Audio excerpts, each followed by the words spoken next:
Hello there everyone, this is the 303 Gamer. Today I'm going to be bringing you guys a Razer Sabertooth in-game Black Ops 2 video.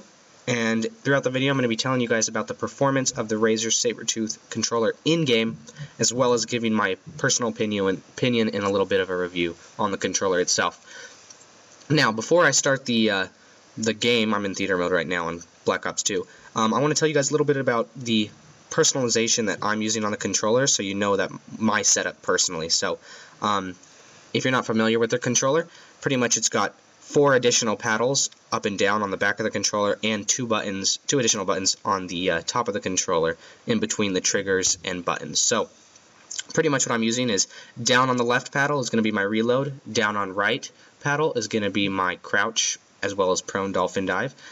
Up on the right paddle is going to be lethal grenades, and up on the left paddle is going to be my tactical grenades. So let's go ahead and start the clip real quick. Here we go. So pretty much I'm right off the bat, I've really enjoyed the Razer Sabertooth controller. The first one I got off of Amazon broke in like 2 days. The something with the wired connection was wrong. I think I might have had a defective product or whatever.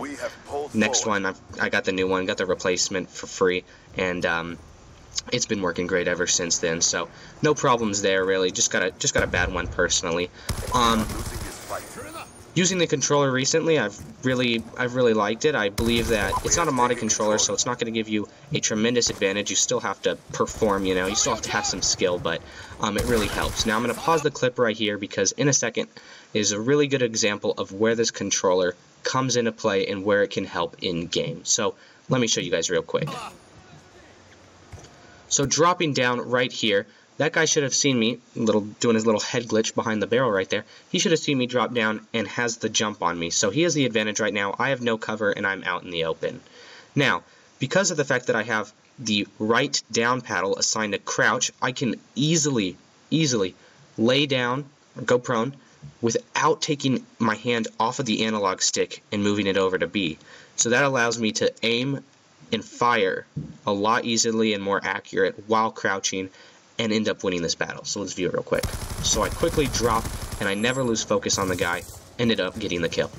So a lot of instances like that are really good for this, where this controller can really help you out.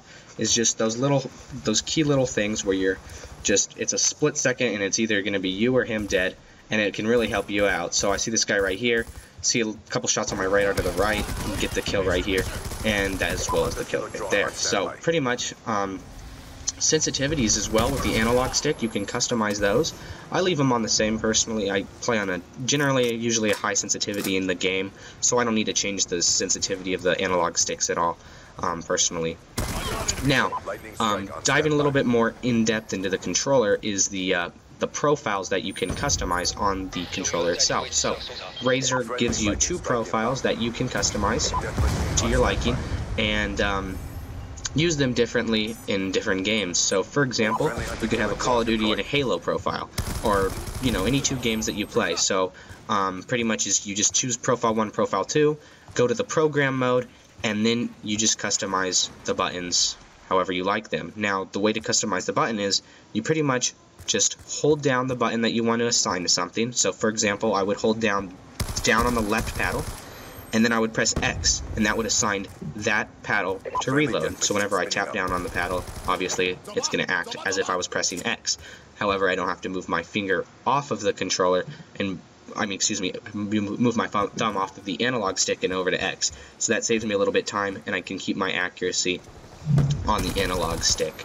So another good thing with the controller, it is a wired controller, so obviously that just depends on your gaming setup. If you have a home theater setup, wired might not be particularly appealing to you. You might just like the wireless controller more, or you might want to just go with a scuff controller, so you can still get the advantage of paddles and trigger stoppers, but obviously you needed that wireless for your comfort. Now I have a little bit more of a condensed gaming setup, so I've got the TV right in front of me, so wired's not too big of a deal for my particular setup. So that's obviously all according to you. The controller also comes with 2 analog stick grips, which you can use if you don't, if you like or don't like them. They are not FPS freaks, so they're not made to specifically enhance any sort of accuracy, sensitivity, anything like that. They're just purely for grip, and I like them personally. They feel good. They come with the controller, so they are quite thin though. I do predict that they're going to wear eventually.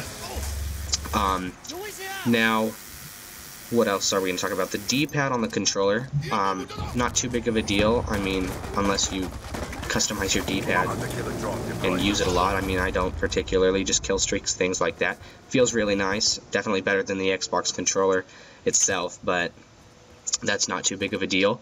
The feel of the controller itself, so the actual material that it's made out of, I'm sorry I don't know specifically what it's called, but it is it does have a very nice feel on it.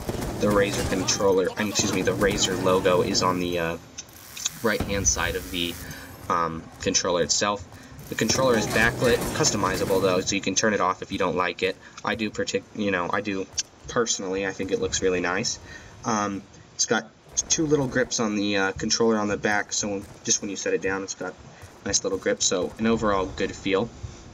And so moving back into the game a little bit particularly, I feel that the controller really does help gameplay-wise. It depends on what game you're using.